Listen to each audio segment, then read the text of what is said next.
Hey, it's CVV, Chris Van Vliet, and you have to check out the fastest rising podcast in all of professional wrestling. I'm talking about the Crash and Burn Wrestling Podcast. If you're looking for pay-per-view predictions, if you're looking for pay-per-view reviews, if you're looking for interviews, check out the Crash and Burn Wrestling Podcast. Crash and Burn! Hello there, everybody. Welcome to the fastest wrestling podcast in pro wrestling, Crash and Burn Wrestling Podcast. Back with another Saturday edition where we are talking about last year's WrestleMania 36. This event was originally scheduled to take place only on April 5th at the Raymond James Stadium in Tampa and was set to air live. But due to COVID-19, it was moved to the WWE Performance Center with no live audience. And it was pre-taped on March 25th, 26th, and aired for 2 nights, April 4th and April 5th. So yeah, this WrestleMania was too big for just one night. That was a funny tagline to me. But anyways, let's bring everybody in. Well, only one person. It's a 2-people episode. I mean, it's the weekend, so I don't expect people to really join that much on these type of episodes. So yeah, Lucas is here anyways. Yes, I'm here. I know y'all missed me on Friday. I'm back, you motherfuckers. I know you missed me. I know they want to kiss me. No, we're not getting into that. Anyways, we're not gonna get into that. Anyways, we are doing WrestleMania 36. You know, it was an alright show. We're probably gonna do like review for night 1, night 2, maybe overall, or we can separate the nights. I don't know, but it's up to us basically. But yeah, I'm here to do this. I'm here with Jason, and let's just do this.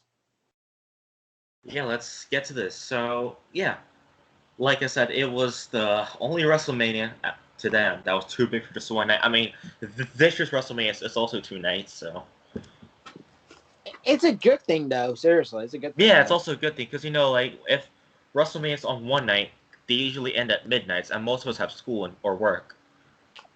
Mm-hmm. So I kind of like the 2-night stuff. Like, I love how they're doing it again this year. Yeah, they need to keep doing that. Yeah. Well, anyways, let's get to WrestleMania 36, the peaceful WrestleMania. I mean, it wasn't really a WrestleMania to me. It just felt like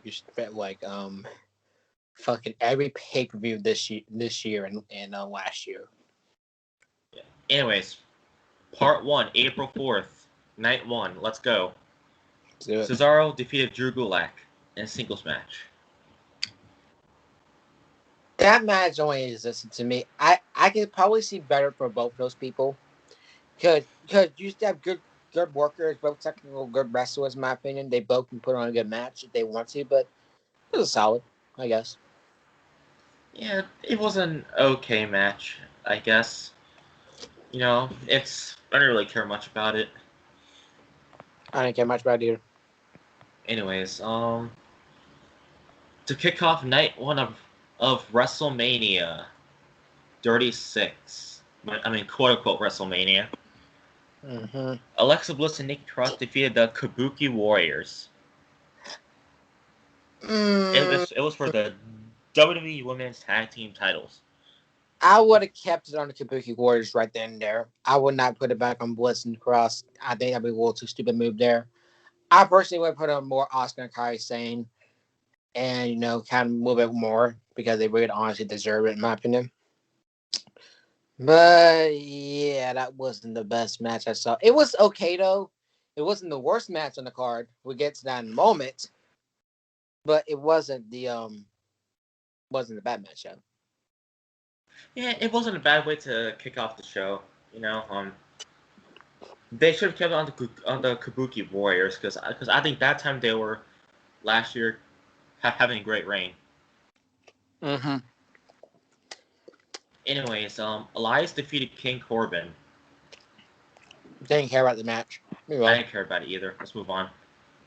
Becky Lynch retained against Shayna Baszler, the Raw Women's title match. Where do I begin? All right, you start, Lucas. Where do I be? Hold on, I got you. Okay, so I have a bunch of problems in this match. A bunch of problems. Mm-hmm. First off, Shayna Baszler should have won this match. Shayna Baszler could have been one of She the honestly best deserved it women's. that time. The best woman in the roster. She could have been the man. She could have been the woman of the women's division. I expected big things from her, but they dropped the ball so fast. It's just like the dog getting neutered. They just dropped the balls so fast with her. They were so high on her, but it's like a dog getting neutered. The balls fucking drop. Just like that. Just instantly.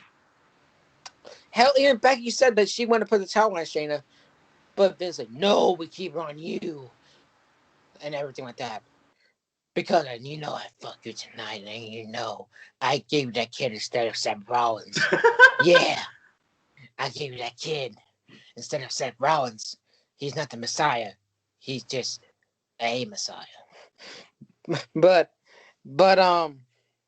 yeah, it was not the best. Like, was it the best match in my opinion? I think they could have won more in this match. Like, hell, they on the boss finish again with Becky Lynch. Becky Lynch can finish the damn match in WrestleMania. For example, WrestleMania 35. Same thing. 36, same thing. What's gonna happen now? 37, she's gonna botch another pin. Is that your trademark now to botch it? Hell, I'm gonna say I'm sorry to offend all the Becky Lynch fans, but she is overrated as hell. I can agree with that. Yeah. She's overrated as hell. She's okay, but she is overrated. I could put Mickey James over her. I could put Alexa Bliss over her. I could put fucking Sasha. I can put Charlotte over her. And that's a bad thing here because I hate Charlotte too. Hell, the horsewoman is not good. I'm sorry, but they're not going to be good as the four horsemen.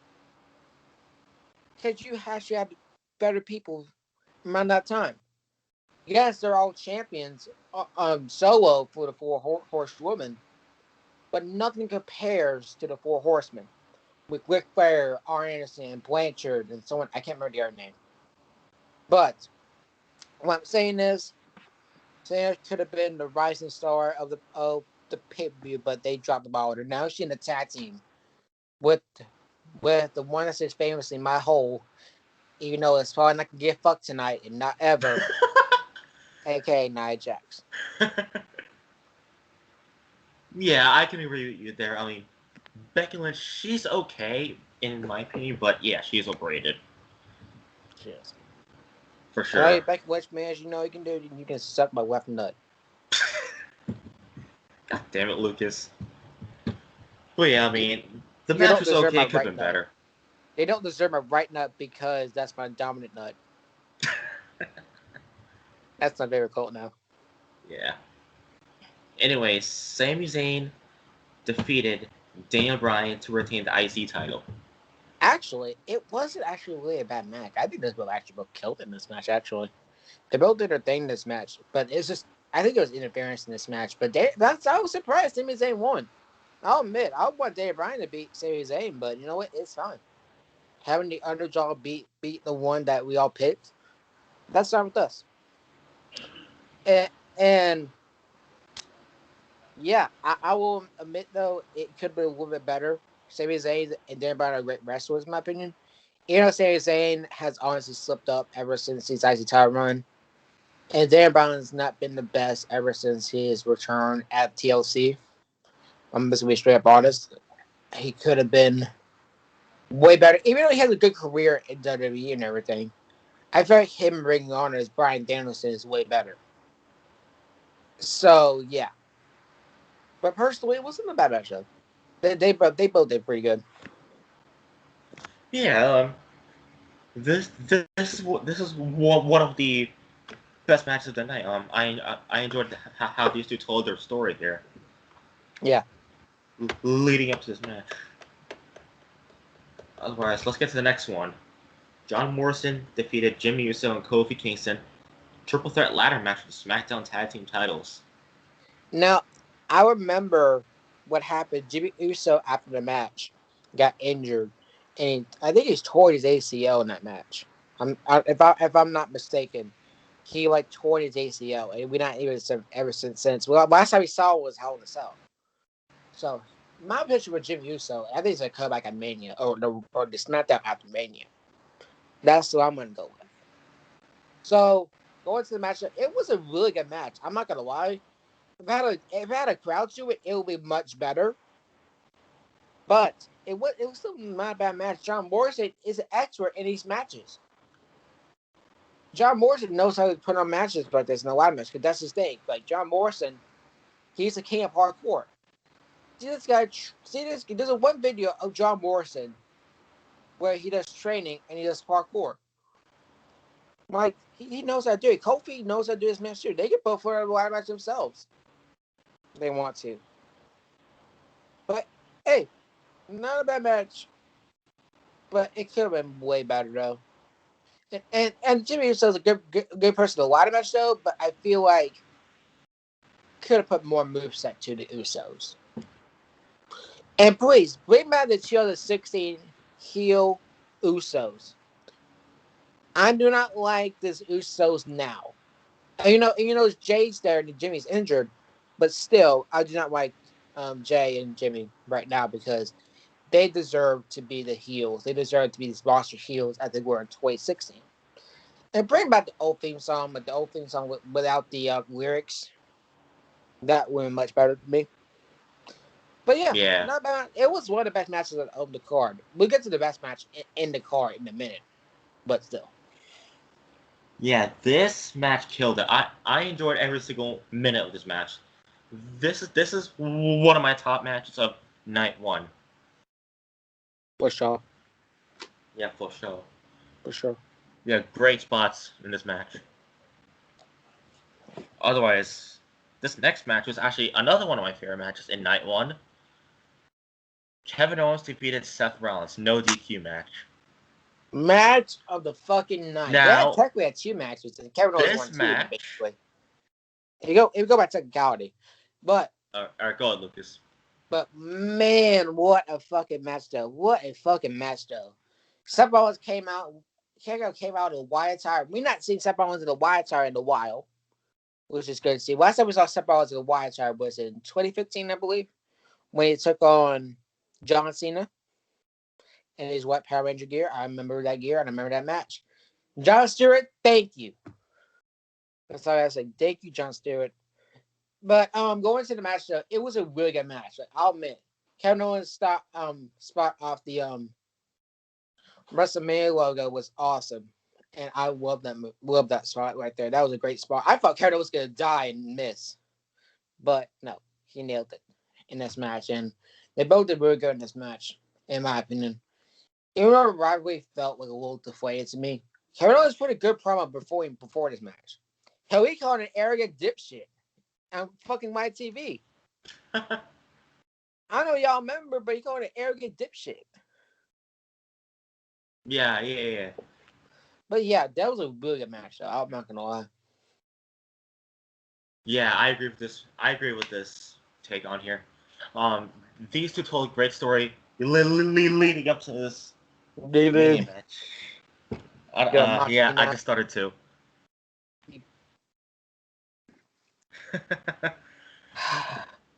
If we're joining to start this shit, shout out to Heavy Metal Joker.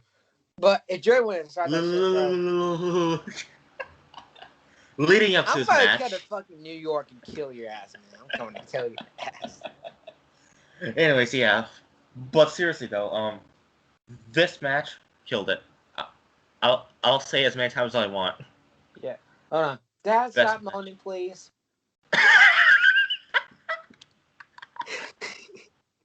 Anyways, I loved the high spot that Kevin Owens took off the WrestleMania logo. Yeah, that was great. I don't know how the hell he got up there, first of all. Yeah. Anyways, unfortunately, we have to get to this match. Braun Strowman defeated Goldberg, Universal title match. Oh my fucking god. What do Don't care. Worst match of the night. Don't care. But okay, thank God Goldberg lost the title, though. Let me go off to this match, though. Go ahead. This was wrong due for Braun Strowman. This is what I'm different. They could have done this in 2017 when they faced Brock Lesnar. How they could have done it in 2019 with Brock Lesnar. They said they faced Brock Lesnar, but what happened? They booked him wrong, and he shot himself in the foot. And it was about time where he actually did it, actually. It's about time he actually did it. But Goldberg as champion, though, I would fucking rather have fucking Donald fucking Trump as champion. I'd rather have fucking, what's his name? I can't think of his name, but whatever. I'm gonna go that route. I'd rather have so many people are Goldberg. I'd rather have myself as champion. I'd rather have I'd rather have fucking God. I would have Abraham Lincoln as champion. I would have Andrew Jackson as champion. Like seriously, I would have racist presidents than Goldberg. But the way they did it with the Fiend, though, that was stupid. And don't even begin with that. I will go off in that match. I will. How am I going to fucking Connecticut and kill somebody in the WWE quarters? They're going to be on the news. Like, breaking news, somebody killed somebody at the headquarters. Like, it was me, Vince. It was me all along, Vince. But, yeah, it was a terrible match. Worst match of the night. Don't even go at me. And all you say, oh, Goldberg's still the best good wrestler and everything. Look at all the botches he did. Look at the ones he did with Undertaker. He's not in his prime anymore. Look at the ones he did with Drew McIntyre. Look at the ones he did with Braun Strowman. He is a botch and he is a mistake in the WWE. And Braun Strowman is just now a fucking teddy bear, gooping around with Shane McMahon getting slimed like it's Nickelodeon.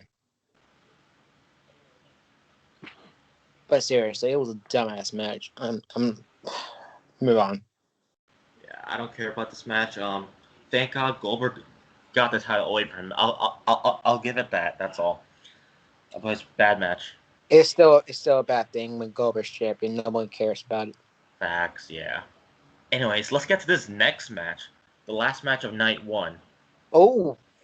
Right before we head to night 2. The Undertaker defeated AJ Styles in a boneyard match. Match of the night. I don't care what y'all say.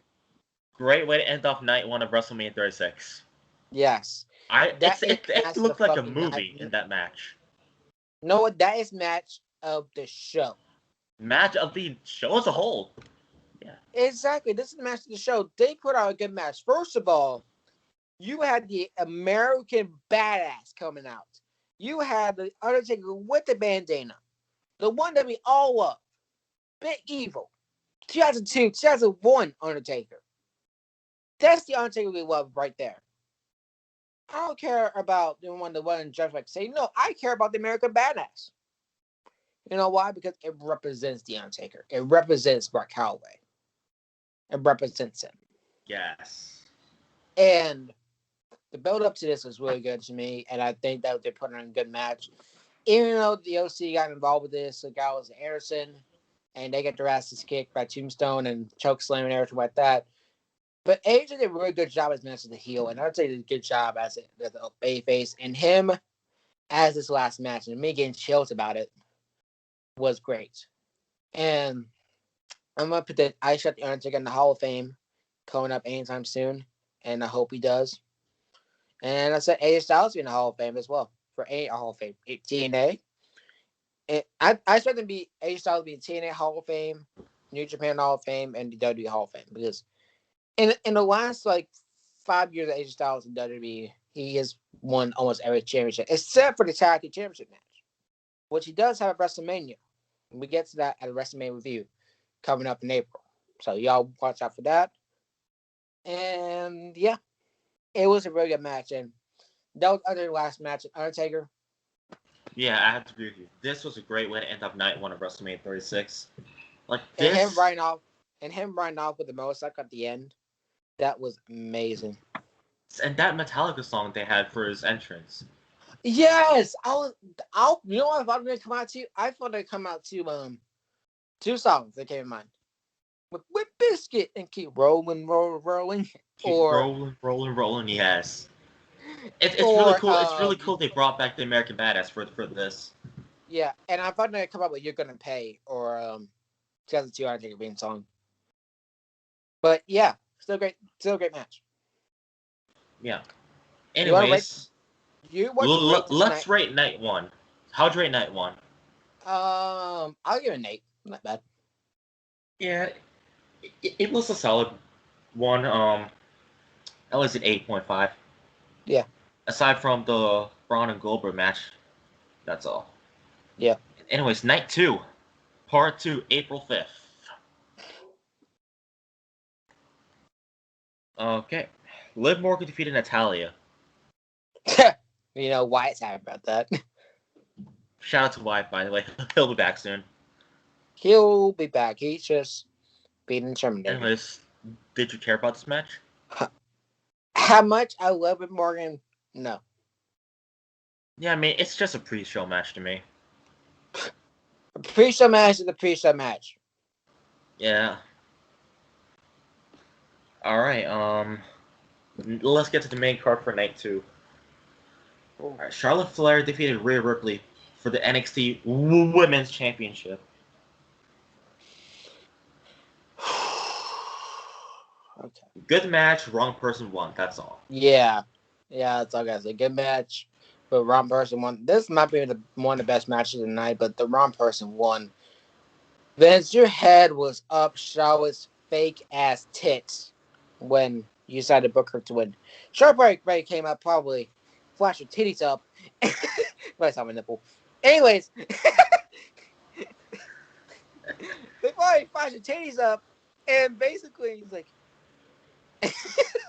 Ray flashed her titties like, For Antwan. better keep me the title if you like these boobies and everything. That's how basically how it went. That's basically how it went. Charlotte show with fake titties and somehow she's champion.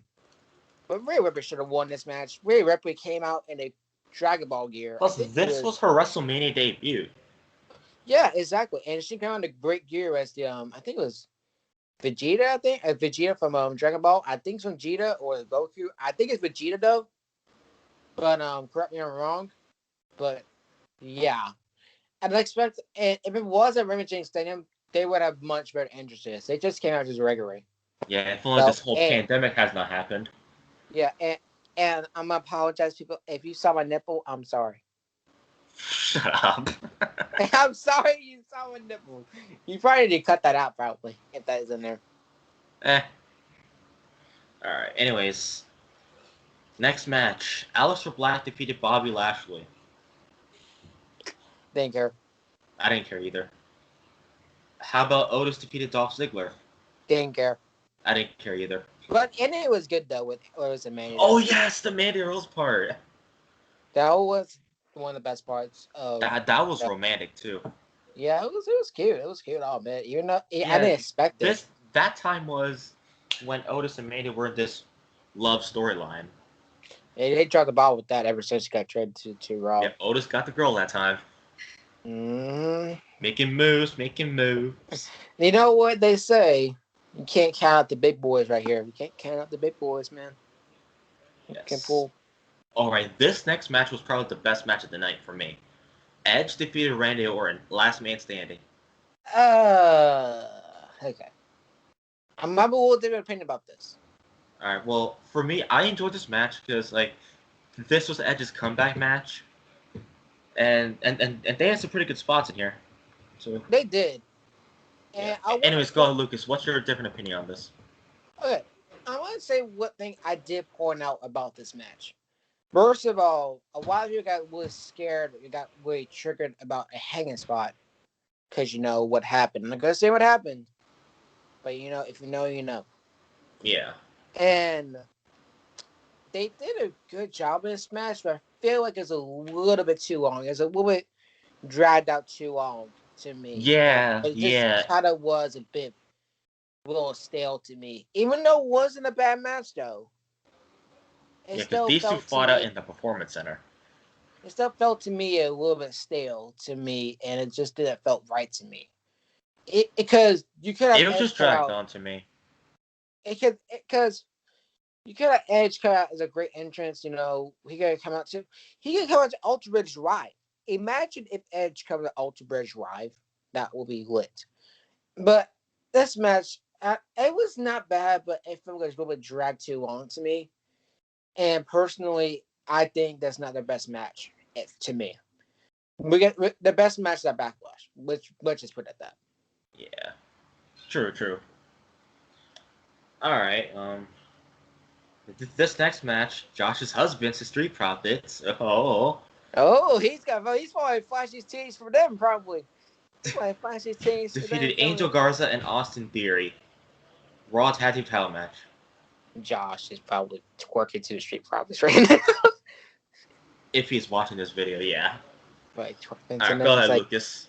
Probably twerking to the main ways. Anyways, I'm going to say it's the match that just happened. Nothing else to say. Sorry, Josh, but congrats to the Street Profits for their Mania debut, but it sucked. It was a match that existed, not bad, but I didn't care for it. Bianca Belair debuted though, I think. Yeah. Anyways, next match. Bayley defeated Lacey Evans, Naomi, Sasha Banks, and Tamina in a fatal 5-way match for the SmackDown Women's Championship. It wasn't bad, but it could have been better though. Not bad, it could have been better. I mean, congrats to Bayley for retaining. But the next match, The Fiend Bray Wyatt defeated the greatest of all time, John Cena, in a Firefly Funhouse match. Match of the night. I don't care what y'all say. This right here is match of the night. This wasn't even a match, but still, I don't care what y'all think. Because it told a great story. It doesn't need if you have a good match, it doesn't really need wrestling to have a good story to it. If you can bring good stories about John Cena's past that he doesn't want to go back to, aka when he got booed out of the building at Money in the Bank, WrestleMania, and everything like that, that's when you put a good part in, because they put a great way just torture Cena in this match. He tortured his mind. He came out Dodgers for He came out at his little tight gear. Probably the girls look at his legs. You look at his nose. You know what? And probably want that. Sorry, John Cena girls. Not sorry. Anyways, I think it's match of the night to me because it told a great mind story. And if John Cena was still there, it would have led up to a heel turn. Daisy, shut up. I'm sorry, Ryleigh. You probably gotta see me do something to Daisy. I'm sorry, Ryleigh. Shout out to Ryleigh. She'll be back soon. Yeah. Everybody back soon. Let's just say that. Anyways, it told a great story to it. That's all I say. It told a great story to it. And yeah. And Cena lost. It was great because he could have lost at WrestleMania 30, but they didn't pull the trigger there. Yeah. I can agree with you right here. This was also a great match tonight. Mm-hmm. Because it took us back to the past where Cena and Bray had their amazing matches over the years. Yeah. Leading up to this Firefly Funhouse match right now. So I thought it was a great theatrical storytelling match. Yeah. Anyways, let's get to the main event. Drew McIntyre defeated Brock Lesnar for the WWE Championship. This is a mixed feeling. Not because Drew McIntyre won, but this could have done with the crowd. This could have done with the crowd as a big pop for Drew McIntyre because we knew Drew McIntyre was going to beat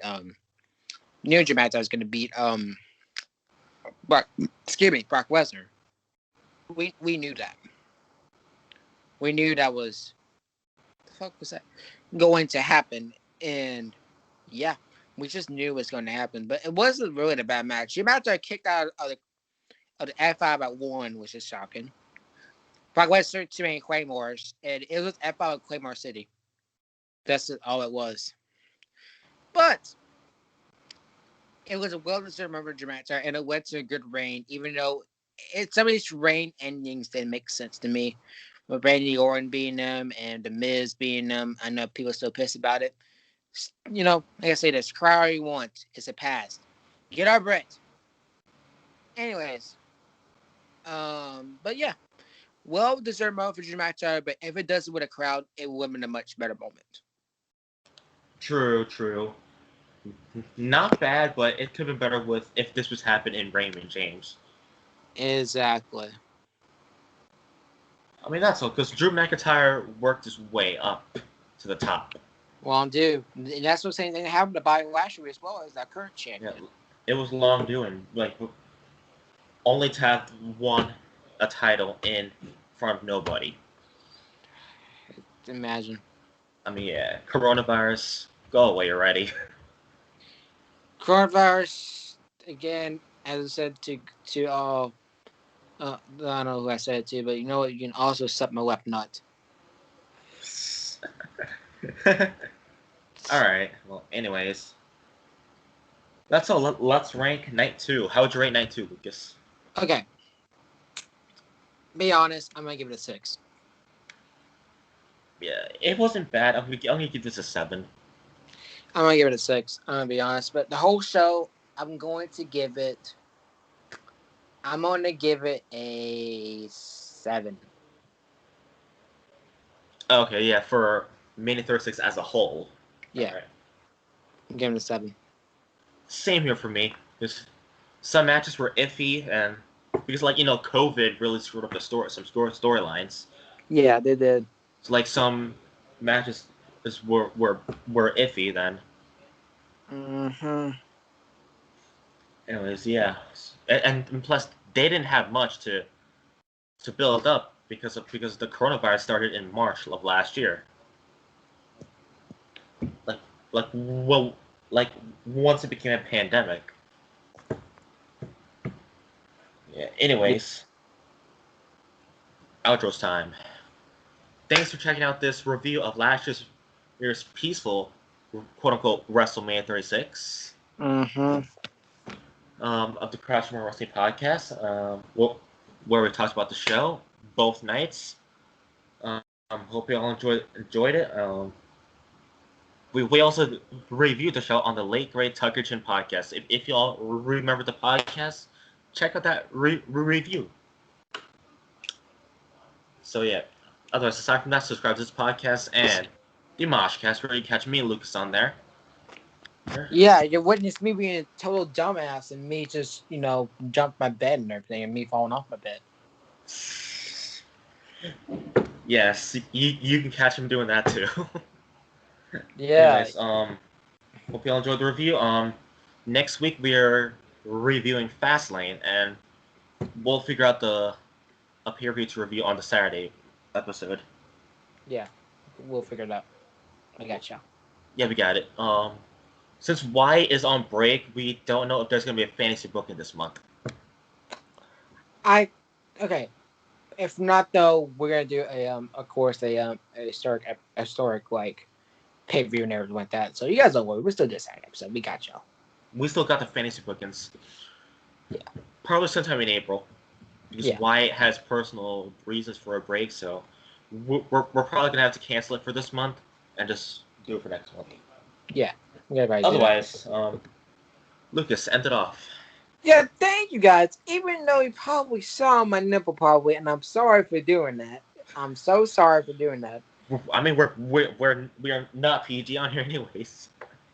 I mean, I could have, flashed my stomach and all, but not flash the whole entire tip. But whatever. Yeah, we saw Steve take off a shirt one time on the podcast. At least that was a show, though. Mine was stoned, for the love of God. Anyways, thank you guys for having me being a total dumbass once again. Make sure, because I'm gonna come back on Instagram in about 2 weeks, so stay tuned for that because I have my dirt account. We got Stevie podcast. I got promos coming out, and for my main account, I probably have pictures coming out, and my birthday gear for my birthday, attire, whatever. So yeah. You want to announce what we're going to review on your birthday episode?